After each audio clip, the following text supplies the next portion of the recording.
आप देख रहे हैं न्यूज इनसाइडर के साथ प्रोग्राम स्पेशल रिपोर्ट, जिसमें दिन भर की अहम खबरें पहुंचाएंगे आप तक।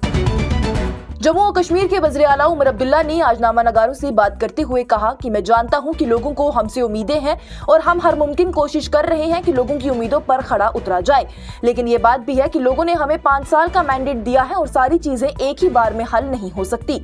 उन्होंने कहा कि ये मुमकिन नहीं है कि पहले ही बजट में लोगों के जितने भी मुतालबात हैं उन सबको हल कर दिया जाए। उन्होंने कहा कि हम कोशिश करेंगे कि हम एक बुनियाद कायम करें ताकि अगले 5 सालों में हम उसी पर बनाते रहें और जम्मू और कश्मीर के लोगों के मुतालबात को हल कर सकें। इसके साथ ही हिंदुस्तान और पाकिस्तान के दरमियान हुई फ्लैग मीटिंग को लेकर उन्होंने कहा कि ये अच्छी बात है, ये होना चाहिए, क्योंकि इसका मकसद यही होता है कि पेश आ रही परेशानियों को सुलझाया जाए।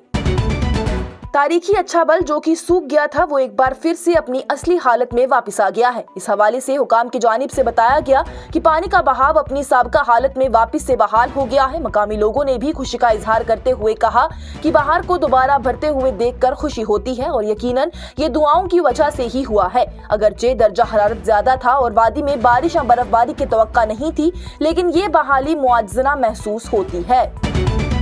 जम्मू और कश्मीर कानून साज असेंबली के 3 मार्च को होने वाले आइंदा बजट इजलास से कबल हुकाम ने तमाम महकमों को हिदायत दी है कि वो नोडल अफसरान की तकरीरी करें और महकमाना सतह पर सवालिया सेल्स कायम करें। बताते चले तो कानून साज असेंबली के 90 में से 82 मेंबरान ने तकरीबन 800 सवालात और 80 प्राइवेट बिल जमा करवाए हुए हैं। कबल कानून साज असेंबली के स्पीकर ने हर MLA को 20 सवालात और 3 प्राइवेट मेंबर बिल्स के साथ पेश करने की हिदायत दी थी। वाज़ेह रहे तो इंतजामिया ने एक हुक्मनामा जारी किया है जिसमें महकमों को नोडल अफसरान को नामजद करने के सरबराहना और सेशन के दौरान बरोकत और दुरुस्त जवाबात फराहम करने के लिए सवालिया सेल्स कायम करने को कहा गया था। तमाम सरकारी मुलाजमीन को ये भी हिदायत दी गई है कि वो सेशन के दौरान अपने मुतल्लिका दफातर में रहें ताकि कार्रवाई को खुश असलूबी के साथ चलाया जा सके। इसके साथ ही उनसे ये भी कहा गया कि वो उन टॉपिक्स या उन महकमों के बारे में सवालात ना करें जो कि चुनी हुई हुकूमत के पास नहीं है।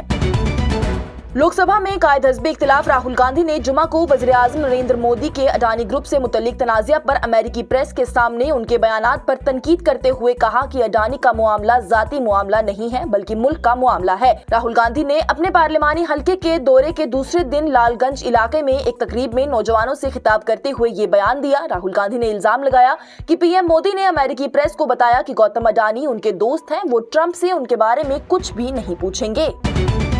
पीपल्स डेमोक्रेटिक पार्टी के लीडर इल्तिजा मुफ्ती की जानिब से कल सुबह 11 बजे से दोपहर 2 बजे तक श्रीनगर में PDP के दफ्तर में शराब पर पाबंदी के लिए सिग्नेचर मुहिम में शामिल होने की कॉल दी गई। इस मुहिम का मकसद PDP के उस बिल की हिमायत हासिल करना है जिसमें शराब नोशी पर पाबंदी की तजवीज की गई है। एक्स पर एक पोस्ट में इल्तिजा मुफ्ती ने लिखा कि शराब और मंशियात जम्मू और कश्मीर में जिंदगियों और खानदानों को तबाह कर रहे हैं। हमें उसे खत्म करने के लिए इकट्ठा होना चाहिए, उससे पहले कि बहुत देर हो जाए। महकमा तालीम के अंदर और दफातर के बाहर से तदरीसी अमले की लातालुकी एक मुस्तकिल मसला बन गई है, क्योंकि directorate of school education Kashmir की तरफ से बार बार के अहकामात के बावजूद भी कोई अमल दरामद देखने में नाकामी ही रही है। अहकामात पर अमल करने की सुस्त रोवी को देखते हुए स्कूल एजुकेशन डिपार्टमेंट और डेस्क हर साल स्कूलों में नए तालीमी सेशन के आगाज से पहले अहकामात जारी करने पर मजबूर है। बताते चले तो हुकूमत ने चीफ एजुकेशन ऑफिसर्स को तमाम उसातिज़ा को दफ्तर से अलहदा करने और फारिग करने की हिदायत करते हुए बार बार अहकामात जारी किए हैं। और जम्मू और कश्मीर के जिला रियासी से हिजबुल मुजाहिदीन के एक साबिक साथी जिसे 18 साल तक भागने के बाद गिरफ्तार किया गया है। पुलिस के तर्जुमान ने बताया कि अनवर अली ने 2001 में हिजबुल मुजाहिदीन दहशतगर्द तंजीम में शामूलियत इख्तियार की थी। ताहम 2007 में हथियार डालने के बाद उसने अपनी मौजूदगी को छिपाया और खुद को कश्मीर और कुछ नामालूम मकामात पर छिपाए रखा। तर्जुमान ने कहा कि उन्होंने अदालत से रुजू किया और उनके खिलाफ CRPC की सेक्शन 82 और 83 के तहत कार्रवाई शुरू कर दी। तर्जुमान ने मजीद कहा कि मुलजिम को जुमारात को रियासी के जंगलाती इलाके से गिरफ्तार कर लिया गया है। ये प्रोग्राम आप तक पहुंचाने में हमारे साथ ताउन किया है स्टार हॉस्पिटल सनत नगर बाईपास श्रीनगर ने, क्योंकि आपकी सेहत है हमारी तरजीह। आज की स्पेशल रिपोर्ट में इतना ही। दीजिए इजाजत। लेटेस्ट अपडेट्स के लिए देखते रहिए न्यूज इनसाइडर 24/7।